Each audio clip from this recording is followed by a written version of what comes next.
Hi there, Mr. K here from Santa Ana High School. This is yet another instructional video, this time on cello, and for Reverie by James Carigliano.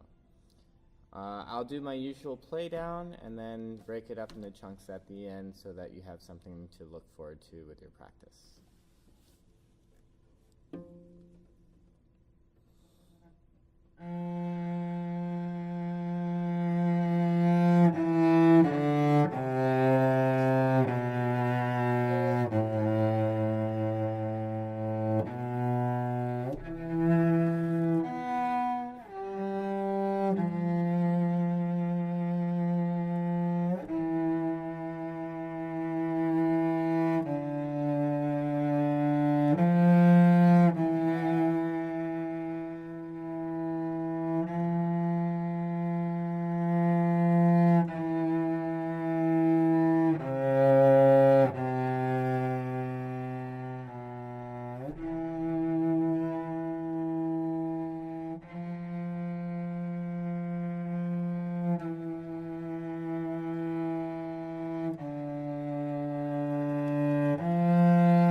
All right, so this is quite a challenging piece. In more than just technique, it's challenging in just knowing what to do with the bow and how to spin the sound forward so that you're making your crescendo, or how to relax with your bow speed so that you can do a more effective diminuendo. So really this piece is more about control and dynamics than anything else. Shifting is imperative just because we want to get the right colors on the cello, especially on the cello. The A string can be very bright versus the D string or G string or even C string. but we want to really minimize how much we play on the A string, just so that when we do play on the A string, that the cello section comes forward and we know that we should be heard. So I put in a lot of different fingerings and bowings to make things a little bit more approachable, and then so that it is more musical. So try and follow the fingerings and bowings as best you possibly can, and then really spend the time to understand the shifts and where we're going with the different positions. So the beginning, Adagio, nice and slow. Try not to rush it. If anything, always be on the back side of the beat. So F natural, first position. Make sure you have good vibrato so that it's just not a bland note. Has to have a little bit of energy, movement, warmth.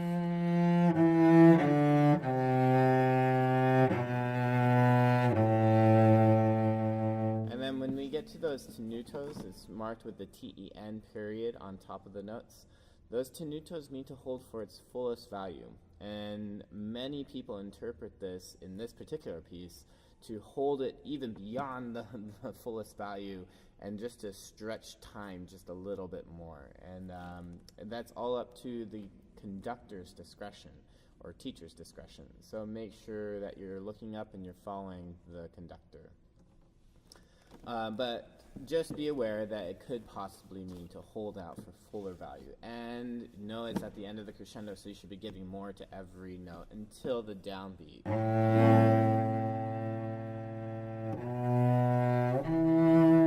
Now, fourth position becomes your friend. Fourth position's easy to find. If you place your thumb in the crux of the neck, and make sure it's underneath your tall finger, or your thumb is under the tall finger, you should be able to nail that fourth position every single time. So to do this, that means we can be playing more of the melody on one string. And the string of the color of the G string is different than the D string. Just like the D string is different than the A string. So much brighter on the A string. So that's why we want to get used to these positions so that we can keep the color the same for the phrase. So this is the bar before 5, so measure 4. Fourth position.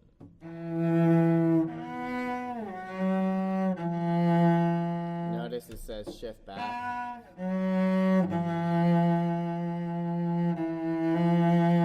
And then for the E, instead of E with your first finger, back to fourth position. With that crescendo.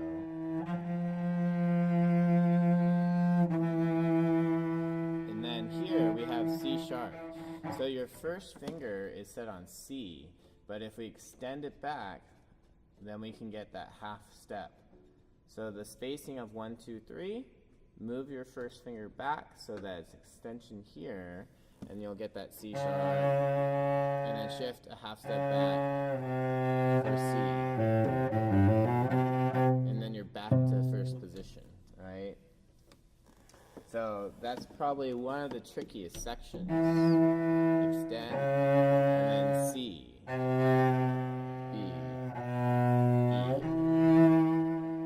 Back to that same E. And we could go across, it is easier, but we don't want to end with a brighter sound. G string would be more preferable. Plus, the next section I'd like you to play softer, and that's at measure 13. It's just like what we played at 5.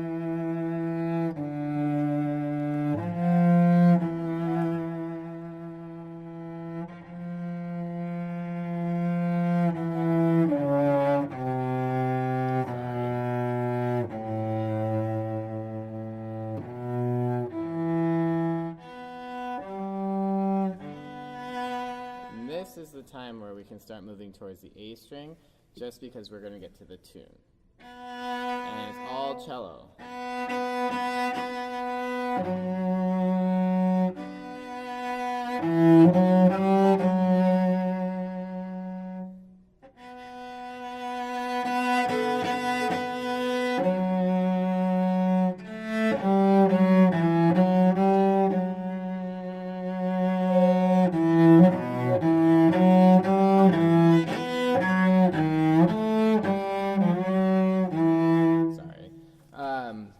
And then when you get to 29, that isn't the tune. The violins and I believe violas go back to playing the tune that you just played at 21.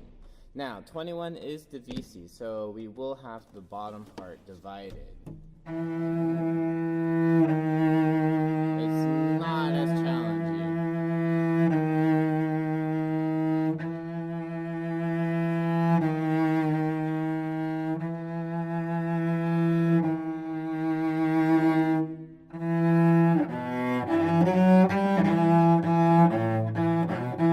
Just make sure you go back to first position for the E at 29.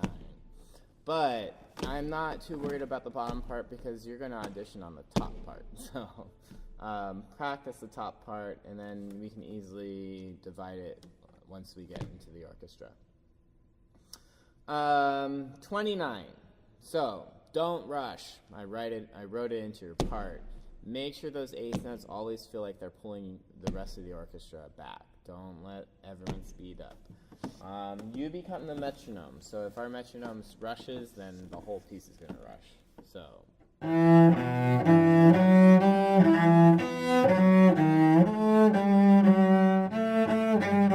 So that first shift right there is a challenge. Making sure you're going from D sharp to A.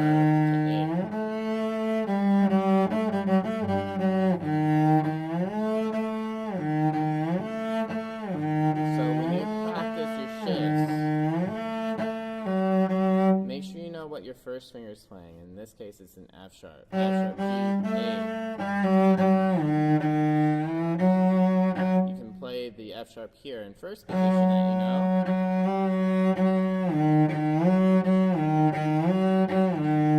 And practice getting to that F sharp. And then set your fourth finger and you should have the rest of it. And it makes it much cleaner, nicer sounding than playing wherever the notes are, right?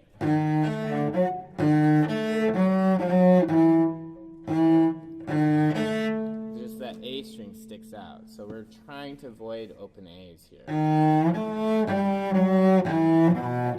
And then from the F sharp, there's one more shift back to E. So just know where that shift's going to be. And then enjoy it because it's a really cool accompaniment.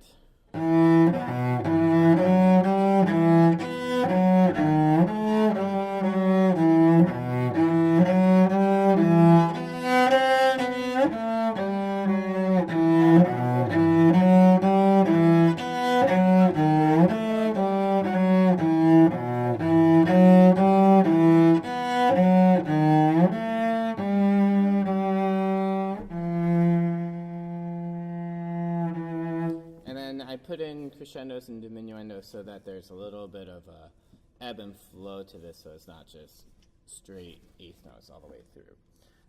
So work on those. And then when you get to 37, it's much the same as what we did at 5 and 13. And this one's an updo. Diamba.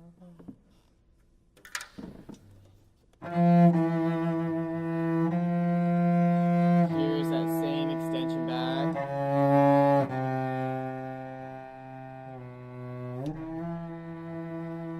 Finding that fourth position, thinking about your thumb.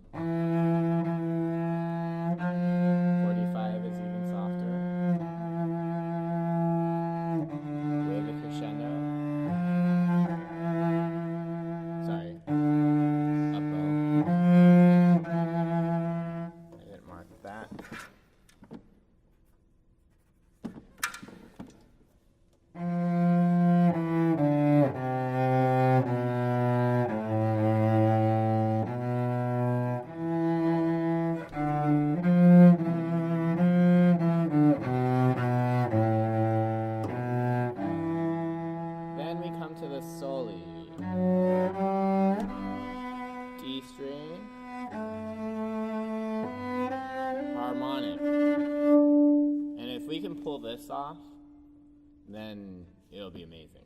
But if you haven't gotten to harmonics yet, harmonics are when you're just lightly touching the string. So you don't really force your finger down. You just simply very lightly touch the string. And if you hit it right in the correct spot, this harmonic will make both sides of the string vibrate equally. So that's why it sounds like a whistle. So if we get to measure 53, or when we get to 53, just 1, 3, 4, and then harmonic with your third finger. To do this, all you have to do is just stretch, but lift 1, 2, and make sure 4 doesn't touch, and only touch with the very tip of the finger, not even the tip, just the flesh of your finger, the bottom part of the finger. And let it ring. I would practice getting up to that.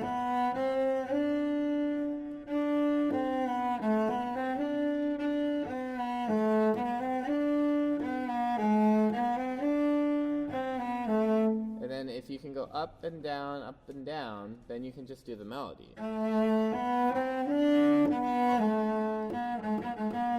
It skips the fourth finger and comes right back to 3. So make sure you don't lose your fourth position. Think about where your thumb is. And then as you go up to the harmonic, you just stretch, but then come right back to the fourth position. And you nail it each time.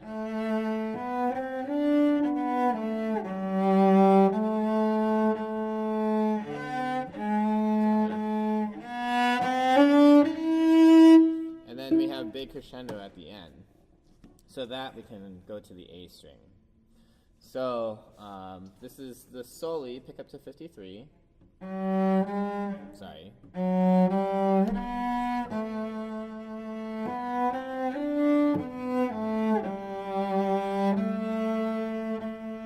After this dotted quarter note, shift back to first position for B, and then slide up a half step for C natural. Small shift. Make sure you take your thumb. Extend 2 for D, and then 4 for E. And then save your bow so that you can do your crescendo. And then add vibrato.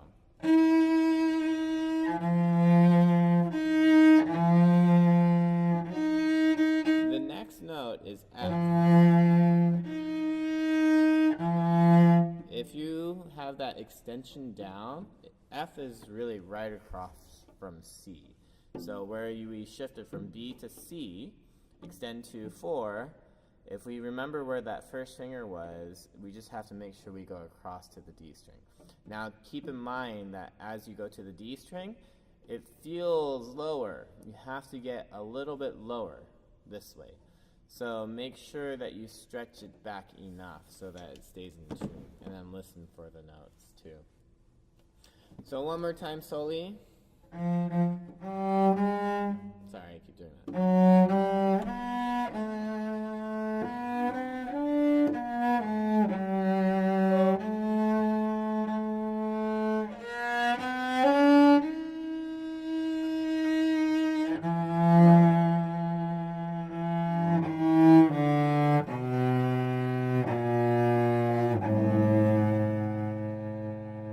And then retardando. Then pluck and softer. And then that's how we do it. Quite a magical piece. Reverie.